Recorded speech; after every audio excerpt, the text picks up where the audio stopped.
the main entities we'll be focused on will be the student, the parent, and the account. We'll also be going over a table for addresses, which is not shown within here because that will be creating using T-SQL.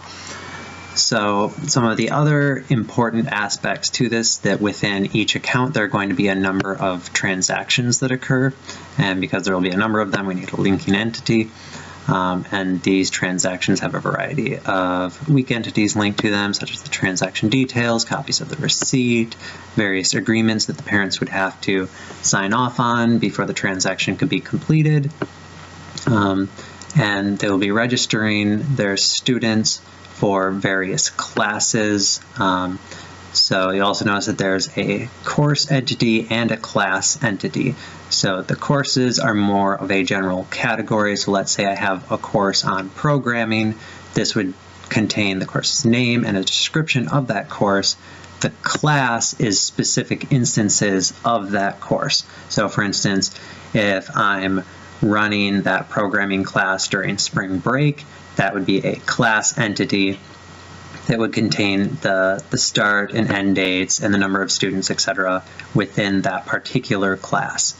So we'll also have a table containing all the students who are currently enrolled, and if that fills up, students will be placed on a wait list. So we also need to have a limit to that wait list. In addition to that, there are obviously going to be teachers for those classes. Each class could have one or more teachers depending on the size of the class. See, other than that, there are just some weakly linked entities for the students, such as medical info, emergency contact, etc. So that pretty much covers everything that the database does. But like I said, for this demonstration, we'll just be focused on these main entities.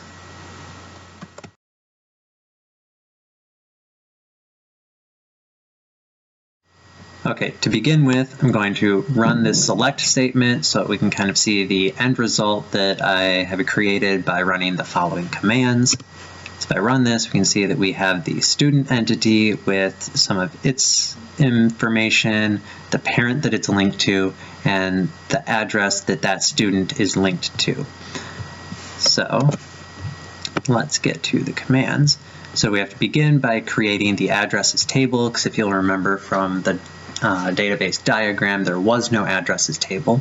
So this is simply done with the create table command. We have to assign it a primary key, which will auto increment, starting with ID 1 and going up by 1. Each of the attributes is just a text value, so that's pretty simple. Now that the table is created, we have to insert some addresses into it. So this address will just be for the first student that you saw.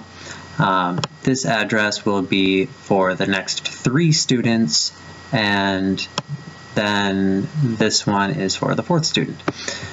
So in order to link them together, we have to change the student and the parent tables. We use the alter table command to add in a foreign address to hold the address key. Once those two are run and these two tables are capable of holding the foreign keys, then it's just a matter of setting what that foreign key is. So there's only one student with the name of James, so we can simply run this command, so any student with the last name James will be assigned to that address. Similarly with this one, because we have 3 students, Huey, Louie, and Dewey, who are all at the same address, running this command will assign all 3 of them to that address. Next, we will look at kind of creating the accounts and students and whatnot in more detail.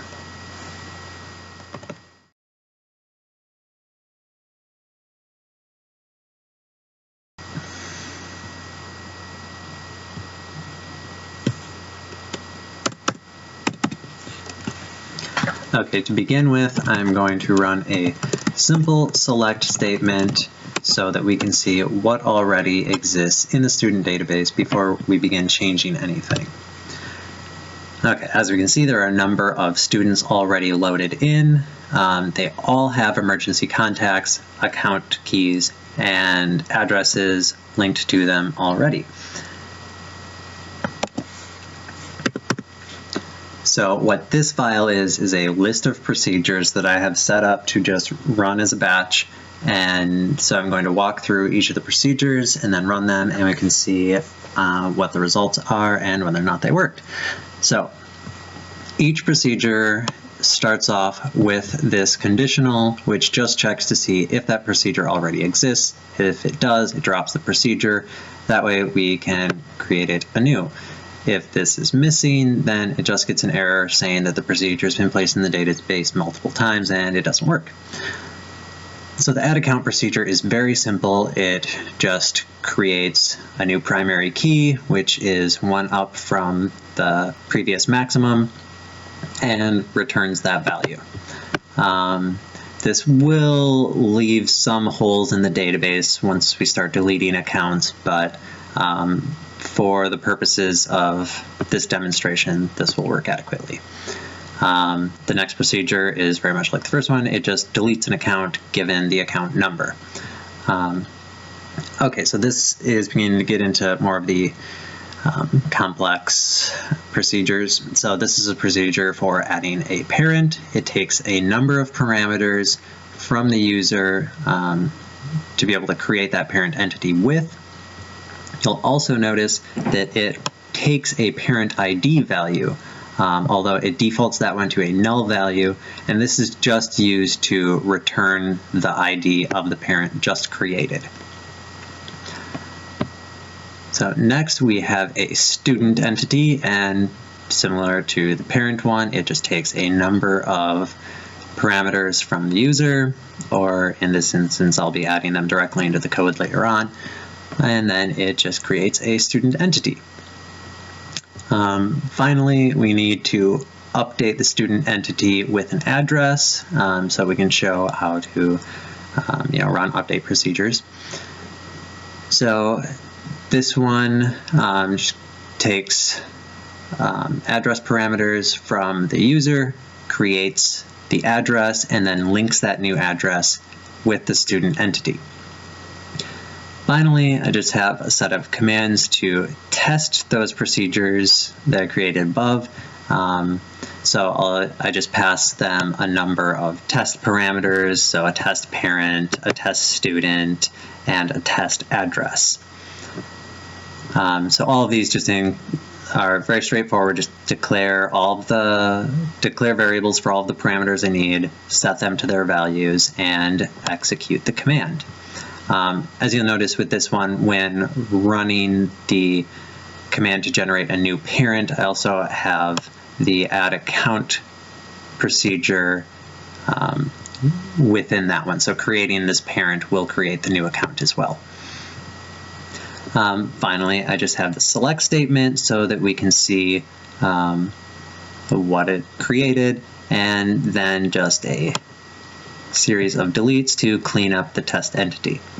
So if we run that, all right, so we'll see that it is added the test student and that it linked the parent to it and the address, so everything worked perfectly. Now you will notice that there is a null for the emergency contact. The reason I point that out is that for the select statement, I purposely used these left joins just in case there were any students who had a null value. So for instance, with the emergency contact, if this were a simple join and then I run it, our test student does not show up because it doesn't have an emergency contact set. But if you use a left join, then voila, our student does indeed appear despite having that null value. Then we can run these just to make sure that the delete statements are actually cleaning up the database. And we can see that indeed the test student has been removed from the database.